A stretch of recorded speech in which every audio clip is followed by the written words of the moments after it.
Estamos muy contentos de teneros nuevamente con nosotros. Bienvenidos a nuestro programa de Tu vida puede cambiar. Hoy tenemos con nosotros una persona muy interesante a nivel espiritual y que seguro nos va a poder transmitir mensajes muy interesantes para todos. Él es Juan Surroca. Bienvenido, Juan. Gracias. Estamos encantados de tenerte aquí con nosotros. Gracias por invitarme a vuestro programa. Muy bien. Quiero comentaros que él es licenciado en teología y además es una persona experta en este tipo de programas, ya que él ha estado a nivel internacional realizando varios de ellos. Hoy nos va a hablar acerca de un tema muy interesante, con un título muy cortito, pero muy significativo: ver. ¿Qué nos podrías decir al respecto, Juan? ¿Es fácil ver la verdad? Bueno, pues bienvenidos a todos los espectadores a nuestro programa. Y ver es una palabra muy cortita, pero implica mucho, ¿verdad? Y sobre todo cuando hablamos de temas espirituales, porque hay dos formas de ver, ¿verdad? Podríamos decir, hay gente que dice, lo que yo no veo, no lo creo. Y sin embargo, quizá con el tiempo y la experiencia de la vida se da cuenta que hay muchas cosas más que ver que las meramente físicas. Hay muchas cosas más que entender, comprender. Porque básicamente ver es cuando podemos incluir la realidad exterior en la interior. Es decir, cuando lo que está fuera, por medio de la vista, lo metemos dentro. Es decir, que somos conscientes en nuestra mente de lo que hay en el exterior, ¿verdad? Esa sería la esencia de ver. Y hay muchas cosas en el exterior, ¿verdad?, de las que quizás no somos bien conscientes, no las tenemos en cuenta, no las vemos. ¿Se puede decir que miramos pero no vemos? Se puede decir eso, ¿no? Exactamente. Mirar, es decir, paseamos los ojos, ¿verdad? Pero ver es algo mucho más profundo, que llega a cambiar la trayectoria de la vida de una persona. Estoy pensando ahora mismo en mi amigo Michael. Michael le conocí el verano pasado. Michael era un maestro de la nueva era, de ciencias orientales, filosofías orientales. Él es un hombre austríaco que se formó en la universidad y se tituló como psiquiatra porque él quería ayudar a las personas, quería hacer que sus vidas fueran más ricas, más sanas, fueran mejores, quería ayudar a la gente a ser más feliz, a librarse de sus angustias, y eso le llevó a hacerse psiquiatra y a trabajar como psiquiatra intentando ayudar a la gente. Trató a muchas personas durante 10 años. Y al final él se dio cuenta que no conseguía realmente ayudar a las personas, que había mucho más que se podía hacer. No estaba satisfecho con lo que conseguía y con los medios farmacológicos, etc. Así es que él siguió estudiando y siguió investigando. Michael, con el paso de los años, estudió todas estas cosas relativas a filosofía oriental, a religiones orientales, a yoga, meditación trascendental. Llegó a entrar en contacto con los espíritus. Entonces viajó para conocer más y pensó que así él estaba ayudando más a la gente. Se fue a la India, estudió allá, fue al Tíbet, habló con el sucesor del Dalai Lama. Él nos cuenta que él habló sin palabras, por medio de la telepatía. Y tuvieron esa conversación, algo inolvidable para él. Y siguió estudiando y aprendiendo, se fue al Japón, se hizo maestro de Zen, y así estuvo viajando. Luego fue a Estados Unidos, donde fundó comunidades con un estilo de vida diferente. Y él tenía mucha experiencia. Él se fue a Hawái, fundó comunidades ahí también, luego vino a Europa y fue estando en Europa cuando él, trabajando, haciendo clases de yoga y dirigiendo seminarios, era una persona que se movía en ese ámbito como maestro, era apreciado, pues él tuvo contacto con los mensajes de la Biblia y siguió esa pista de verdad y empezó a ver más cosas que no había visto antes. Y empezó a encontrar mucha más verdad en la Biblia como palabra de Dios, más de lo que había imaginado. Y llegó a un momento, sobre todo viendo los mensajes del Dr. Walter White, él llegó a la conclusión de que tenía que decidirse, que él había visto una verdad que no había visto nunca antes. Así es que se dio cuenta que los espíritus que le habían estado guiando en su vida, ahora los veía con ojos diferentes y ahora veía que eran espíritus de engaño. Era una realidad sobrenatural, los espíritus estaban ahí, eran reales, pero eran engañadores. Ahora él podía verlo y dio un giro a su vida. Fue duro porque con eso abandonaba toda su forma de vida, su filosofía anterior y su trabajo, su propio negocio, podríamos decir. Pero él entendió que valía la pena abandonar todo eso por la verdad, porque la verdad siempre tiene más valor. Claro. Y fue impresionante cuando él decidió quemar todos sus libros de magia. Como esas escenas de la Biblia, del Nuevo Testamento, sí, ¿verdad? En los Hechos de los Apóstoles, donde los magos echaban al fuego sus libros de magia después de haber descubierto la verdad, después de haber visto que esas experiencias de poder espirituales eran del enemigo, eran de demonios y no eran de Dios y de sus ángeles. Ahora Michael ve y decide quemar en el fuego toda su vida anterior, y ahí quemó todos sus libros y amuletos y herramientas, instrumentos, todos los recuerdos de una espiritualidad equivocada en el pasado. Michael fue muy valiente, fue extraordinario, ¿no?, su decisión. Para él dio un giro su vida el hecho de ver. Así de importante es ver. Todos nos podemos llevar una sorpresa, ¿verdad? Podemos pensar que la verdad que vemos es la verdad y luego darnos cuenta que no es tal verdad, que puede ser engañosa y hay otras verdades. Ya lo creo. ¿Y todos podemos llegar a ver esa verdad? Sí, todos podemos llegar a verla. Las personas que desean, que tienen en su corazón un anhelo de saber, de entender, Dios con su Espíritu les va a guiar. Eso es una promesa, la promesa clara de Jesús, que el que pide, recibe, el que llama, se le abre, ¿no? Llamad y se os abrirá, pedid y recibiréis. De manera que la persona que busca la verdad va a ir entendiendo la verdad. Así fue en mi caso y en el caso de miles y miles de personas con las que me he cruzado en la vida con la misma experiencia. También es cierto que hay algunos que rechazan esa luz, aun viéndola, deciden mirar para otro lado. Es la condición humana, ¿verdad? Y Dios nos hace libre a todos nosotros. De manera que hay personas que llegarán a entender, pero como dice el Evangelio de Juan, ¿no?, en los primeros capítulos de Juan, se nos dice que algunos amaron más las tinieblas que la luz, ¿verdad? Recibieron luz, pero amaron más las tinieblas y prefirieron seguir en su estilo de vida equivocado. Por un tiempo vieron, pero rechazaron esa luz. Muy bien, Juan. Y cuando se percibe esa verdad, cuando llegamos a la conclusión de que esa es la verdadera verdad, o la redundancia, esa verdad, cuando la adquirimos, ¿qué es? ¿Hemos adquirido la verdad y ya se queda ahí? ¿Está ahí? ¿O puede ser progresiva? ¿Podemos seguir progresando en esa verdad que hemos conocido? Sí, cuando uno ve luz no es algo definitivo, sino que es progresivo. Sucede igual que con la luz natural, ¿verdad? Quizás son las 7 de la mañana y hay luz. Sí, hay luz, pero va a haber mucha más luz a las 10 de la mañana y probablemente va a haber mucha más luz a las 3 de la tarde, ¿verdad? Es progresivo. Es por eso que también dice la Escritura que la luz es progresiva y que nuestro conocimiento de la verdad es progresivo.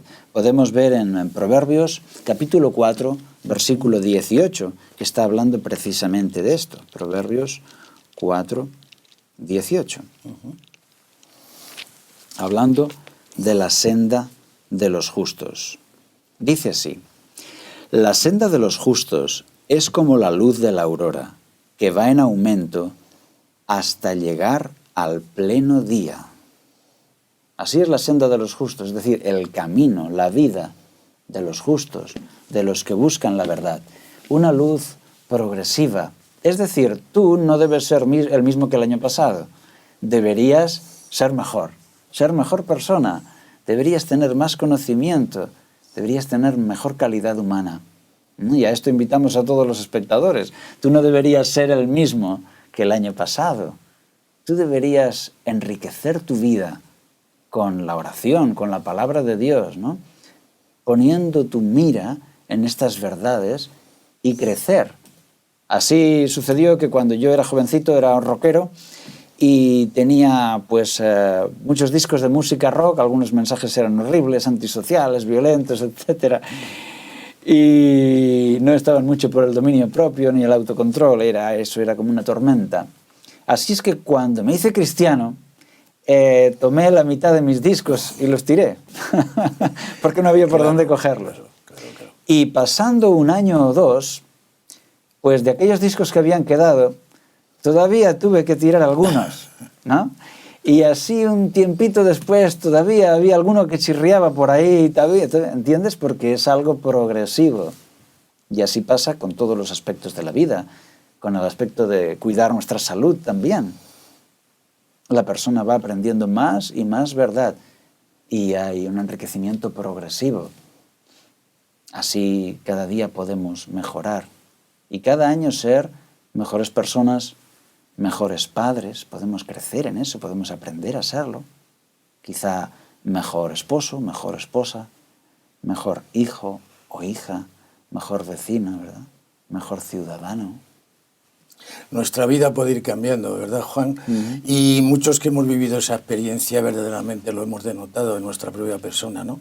Cómo éramos una persona hace un tiempo y vamos variando, vamos conociendo y vamos creciendo en esa luz. Y esto también afecta en nuestra relación con los demás, ¿verdad? Cuando esa luz, esa verdad ha penetrado en nosotros y nuestra vida empieza a cambiar en muchísimos aspectos. Claro que se refleja también en nuestra forma de comportarnos y de ser con los demás, ¿verdad? Así es, nuestra relación con los demás, que según los expertos y las estadísticas es la causa primera de depresión, de ansiedad, ¿no? El otro. ¿Por qué se deprime la gente? ¿Por qué sufre? Generalmente la respuesta es el otro, la relación con los demás. Y el Evangelio nos anima precisamente a ver al otro de otra forma, a ver a los demás. Por eso Dios no está solo contento de que le amemos a Él. Él es claro en esto. Amarás a Dios, ¿verdad? Con todo tu corazón. ¿Y a quién? Y a tu prójimo como a ti mismo. Estos son los dos ingredientes, ¿verdad? Amar a Dios y amar a tu prójimo. Eso es elemental para la religión cristiana. Sin eso perdemos la esencia. Entonces podemos pedirle a Dios que nos dé sus ojos. Claro que sí. Que nos dé sus ojos para poder mirar a los demás con los ojos de Dios. Es decir, como Él los ve. Quizá tú estás enfadado con alguien y tienes malos sentimientos, pero ¿cómo ve Dios a esa persona? Dios le ama. Dios le ama entrañablemente, porque Dios tiene ese corazón, ese sentimiento. Y tiene compasión de Él, y tiene esperanzas puestas en Él, como todo padre tiene esperanzas puestas en su Hijo, ¿verdad? Y nosotros deberíamos ser así, en vez de decir, esta persona no hay nada que hacer con él. No, deberíamos verle como Dios le ve, ¿verdad? Porque nosotros queremos que Dios nos mire a nosotros con misericordia, ¿verdad? Pues así debemos mirar a los demás. Por eso debemos pedirle a Dios, dame tus ojos, para que yo pueda ver a los demás como tú les ves, con ese amor, con esa ternura, con esa paciencia, con esa simpatía, con esa esperanza de que pueden sacar lo mejor de ellos mismos, de que pueden ser transformados, ¿verdad? Y que con el tiempo pueden ser personas mucho mejores. Podemos tratar de tener una buena influencia sobre ellos. Por eso ver es también ver a los demás. Y en la forma que veamos a los demás, nuestra vida va a ser muy diferente. Hay gente que va de conflicto en conflicto, pero hay gente que va de pacificador, haciendo bien, haciendo un rastro de bien allá donde va. Así nos ha enseñado a vivir Jesús. Tenemos que ver a los demás de esa manera. Claro que sí. Cuando esa verdad llega a nosotros, cuando vamos cambiando, cuando vamos teniendo esa actitud con los demás, nuestra forma de sentirnos mejora, es totalmente distinta, ¿verdad, Juan? Sentimos un gozo interior y una satisfacción que no habíamos sentido anteriormente. ¿Es así? Así es. Y esto es lo bueno de la religión, ¿verdad? Que no es algo que se nos impone, es algo que se nos ofrece, ¿verdad? El tener un tipo de conducta así no es algo que se nos exige, sino que es algo que se nos regala. Con la oración vienen los buenos sentimientos. Y en comunión con Dios, el sentimiento de paz te da buenos sentimientos para los demás. La persona ha cambiado. Es una experiencia real y nos abre los ojos. Y entonces ya ves las cosas de forma diferente. ¿Qué explicación psicológica puede tener? Que Jesús extiende su mano sobre la cruz, le están clavando las manos con clavos, y él, ¿qué dice? No dice, malditos sean, no. ¿Qué dice? Perdónales.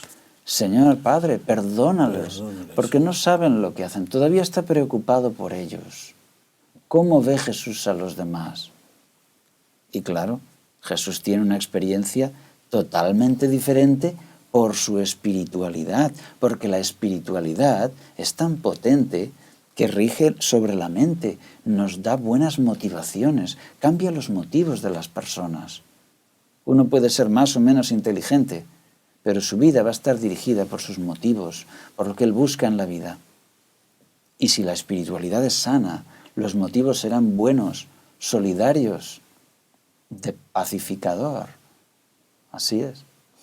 Qué hermoso lo que estás diciendo, porque yo creo que yo soy de las personas convencidas que uno de los mayores milagros, Juan, es la conversión. Como esa persona que conoce la verdad, que Jesús llega a penetrar en su corazón, cómo va cambiando paso a paso.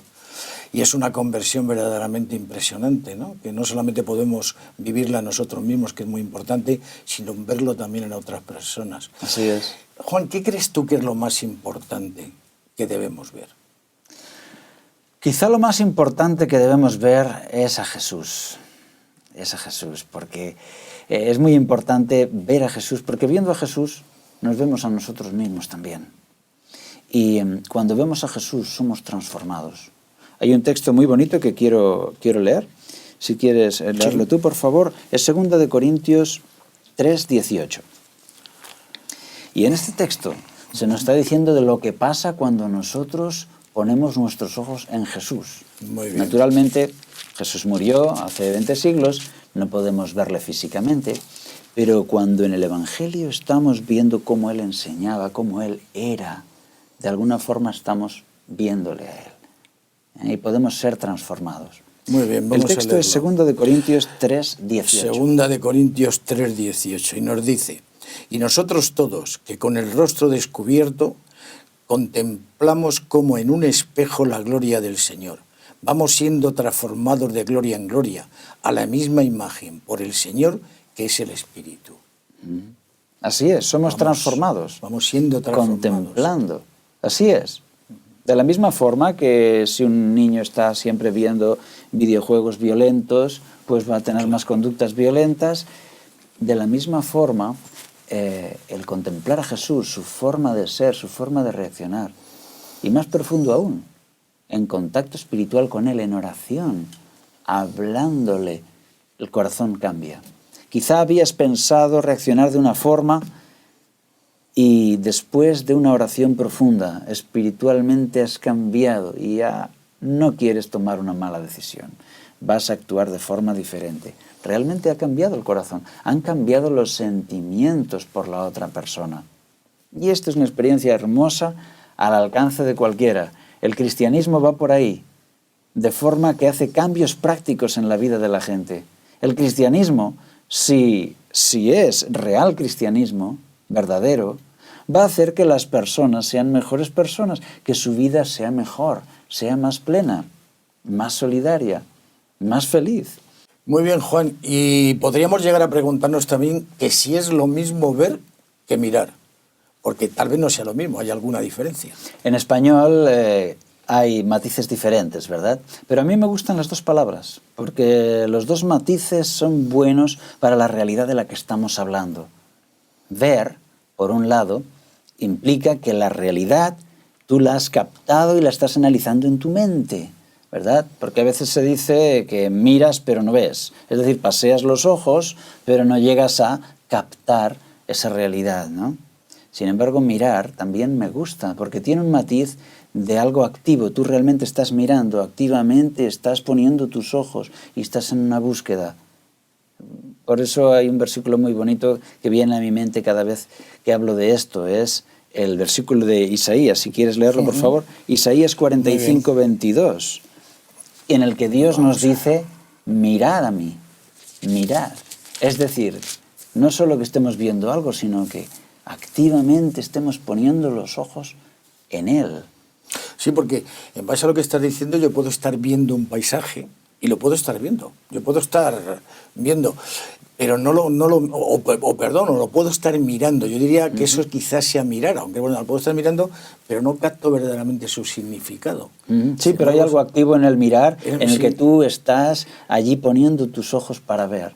Y es a lo que se refiere el texto. Este texto de Isaías 45, 22. 22 que dice, miradme a mí y sed salvos, todos los términos de la tierra, porque yo soy Dios y no existe ningún otro.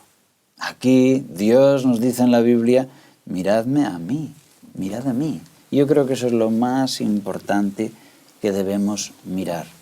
Tener los ojos abiertos es muy útil en todos los aspectos, pero mirar a Jesús, mirar a Dios y ser transformados, como dice este texto, ser salvos, mirad a mí y sed salvos, todas las naciones, todas las razas, todos los países. Muy bien. Juan, yo creo que sería muy interesante, porque tenemos el privilegio de tenerte aquí, que no siempre te tenemos, tú, con tus viajes y tus periplos, ¿no?, con respecto a estos temas. ¿Tú podrías, o crees que puede ser interesante que le des algún consejo, algún mensaje directo a los televidentes que nos están viendo y escuchando? Sí, cómo no. Por desgracia, vivimos en una sociedad muy superficial, cada vez más, ¿verdad? Y bueno, una noticia terrible que escuché fue la de una chica que fue a una estación de tren y en esa estación de tren había un grupo de muchachos y ella se acercó a ellos y les pidió un beso. Dijo, por favor, dadme un beso de despedida. Los muchachos pues bromearon y pavonearon un poco y le dieron un beso y se rieron y la chica fue a las vías, se tiró al tren y se suicidó. Impresionante. Qué duda. Impresionante. Sin duda, sin duda. Claro, al reflexionar en esa noticia, yo me pregunto, ¿esos muchachos no podrían haber hecho algo más? Quiero decir, ¿es que no había allí alguna persona que viera a la chica mal, que le preguntara, ¿qué te pasa? ¿Por qué haces esto? ¿Tienes un problema? ¿Te podemos ayudar? No sé, algún tipo de interés, de cariño, de afecto, que hubiera podido ser clave en ese momento en el que ella estaba a punto de quitarse la vida. Pero parece que no hubo nadie que diera la talla, solo bromas y cuestiones groseras y egoísmo, ¿verdad? Cuando uno ve estas cosas, uno piensa, tengo que hacer algo que mejore este mundo, tengo que hacer algo. Y para mí fue tan importante descubrir el Evangelio. Hizo un cambio tan bueno en mi vida, que pienso, puede hacer cambios muy buenos en la vida de otras personas. Si fue tan bueno para mí, será bueno para muchas personas. Y efectivamente, he podido ver en la práctica que cuando el Evangelio de Jesús, el de Jesús, no las tradiciones y los catecismos y todas estas cosas que circulan en nuestra sociedad, sino el Evangelio de Jesús, cuando uno ve eso, es transformado. Yo doy gracias a Dios de que esta realidad existe. Porque yo pensé por años que no existía, José Miguel. Pero llegué al punto que me di cuenta de que efectivamente eso existe. No como me contaron, pero sí existe en realidad. Y eso para mí fue un cambio radical. Y desde entonces no paro de ver y de aprender. Y es lo que deseo a todos nuestros espectadores, que también puedan ver, abrir la Biblia y ver todas estas verdades y seguir creciendo espiritualmente. A veces hay que verse a uno mismo, ¿verdad? Y corregir cosas. Pues bienvenido sea, y las corregimos. Muchas gracias, Juan. Verdaderamente esa realidad existe, claro que existe. Invitamos a todos nuestros telespectadores a que puedan buscar esa verdad, a que puedan ver el cambio que puede realizar en sus vidas, y esa realidad se encuentra aquí, en este libro, en las Sagradas Escrituras. La palabra del Señor, que puede transformar nuestra vida, que puede realizar un milagro en nosotros y ser mejores, no ya solo para nosotros mismos, sino también para todos aquellos que nos rodean. Damos las gracias a Juan. Muchas gracias, Juan, por estar aquí con nosotros. Esperamos verte más veces. Encantado. El privilegio de Aquí estaré. Y a vosotros simplemente nos queda pues el despedirnos de vosotros, pidiéndole al Señor como siempre que los guarde y guíe.